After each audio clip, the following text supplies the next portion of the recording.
Okay, so you have a couple of examples listed. One of them, okay, I just wanted to point out that you have things in your textbook. Okay.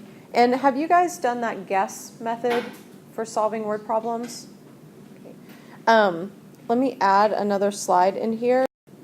So that would refer back to the one in your book. I'm not going to read through it with you because I know that you can read on your own. Okay. What we're going to do is just come up with a little hypothetical situation. Let's say I lift up a book. So I have this little picture, if you want to. Okay.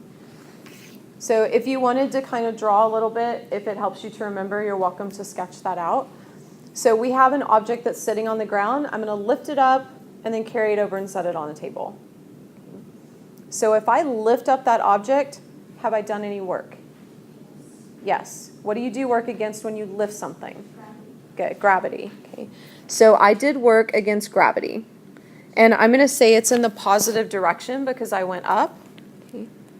And you can make yourself a note if you want to. I'm kind of on the edge of my screen there. But yes, you're doing work against gravity when you lift.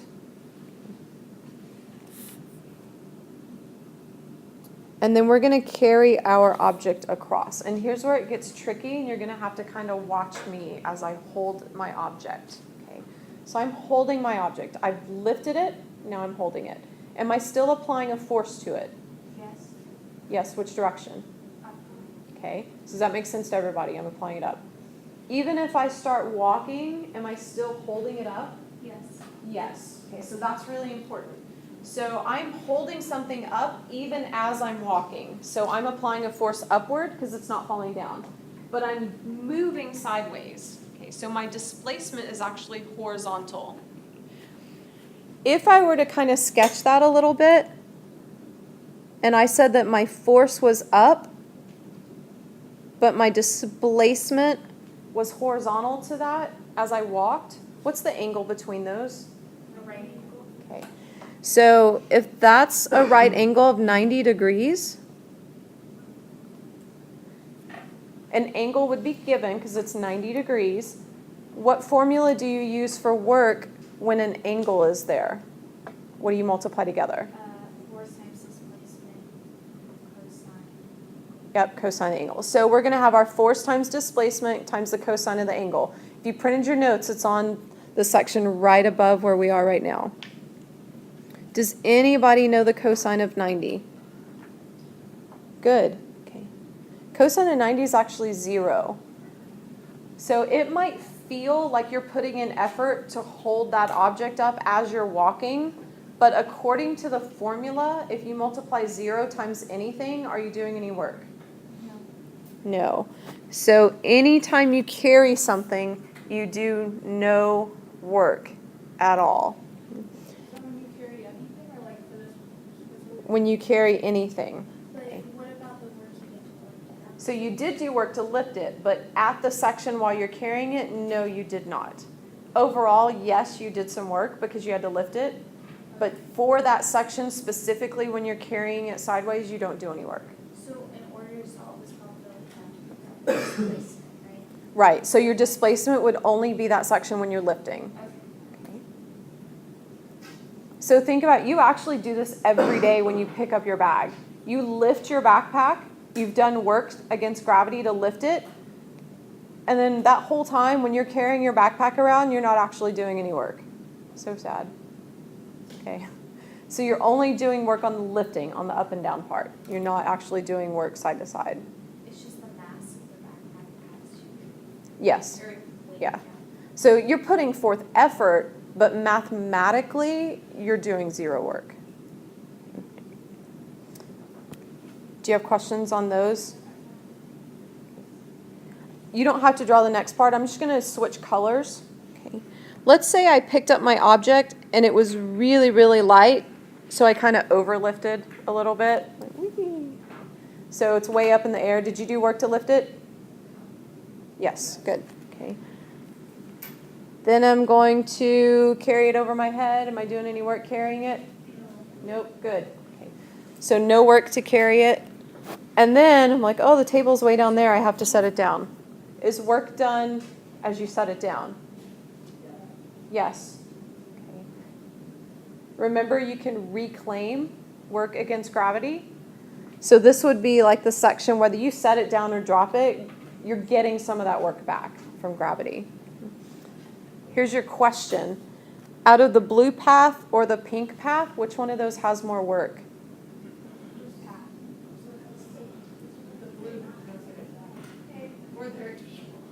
Oh, no, Ariana's got it. because the displacement. Because the displacement's the same. They're actually equal. Okay. Remember we talked about the number line with distance and displacement? I covered a lot of distance with that pink path, but you actually start and stop at the same position. So your displacement would be the same. You can look at the plus and minus. This extra part that I went up got subtracted off when I came back down. So those canceled each other out. So you do the same work in either case. And use some extra things. Let's say we had a word problem. These are the steps that your book walks you through on that page number that's mentioned in your notes. So if you can kind of remember this little acronym, when you read a word problem, the first thing you want to do is write down all the givens. So what numbers do you have, and you assign them a variable. The next thing the book does is it asks you, what's the unknown? So what are you looking for? Oh, I misspelled, sorry. Unknown.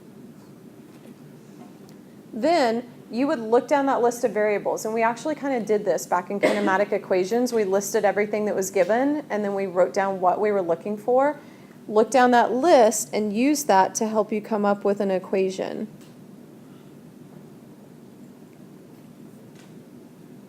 The S in guess is going to ask you to substitute those numbers into the equation. And then finally, you would solve for your final answer. Okay. Yes? Okay, good. So don't forget that you have that resource of your textbook. On the example problem that I listed on that page on 262, it walks through all of these 5 steps. That's a really good tool, especially if you have trouble on the word problems on your test, to go through these steps. Figure out what's given, find out what's unknown, set up an equation, substitute in, and then solve. So it'll just kind of help you break it down. Each one of those things that you do earns you partial credit on the test. So never leave anything blank.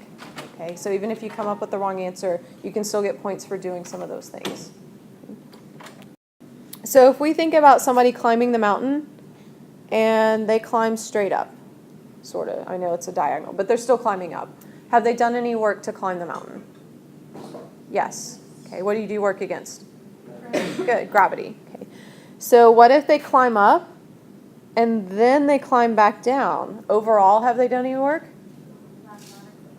Yeah, mathematically no. So they did work to climb up. Gravity gave them that work back to come back down. If you start and stop at the same position and you don't have any displacement, then you haven't done any work. Okay. So let's say now, let me erase. We're going to have 2 people with the same mass, and they're both going to climb the mountain. Okay.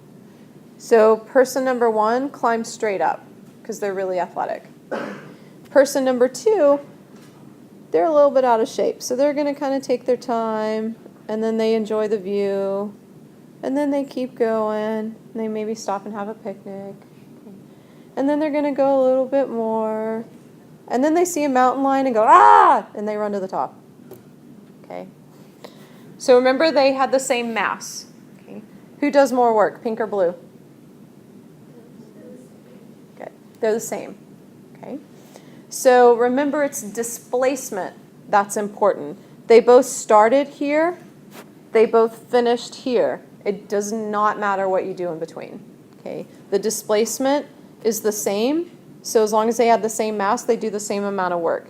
That little highlighted statement might be something you want to write down. Yeah, Alexa. So they end up in places then, like it's the longest of the bottom. Yes. So like if the pink one had stopped where we did the picnic, then the blue one would have done more work because they had more of a displacement. Okay. So that's a good question. Is there anything else? Yes, we did assume they have the same mass.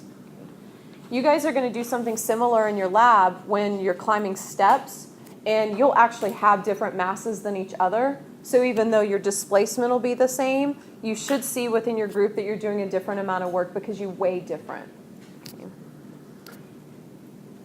And then we've got one more section. The power part's really short. So for power, the definition's already filled in for you. It's the rate of doing work.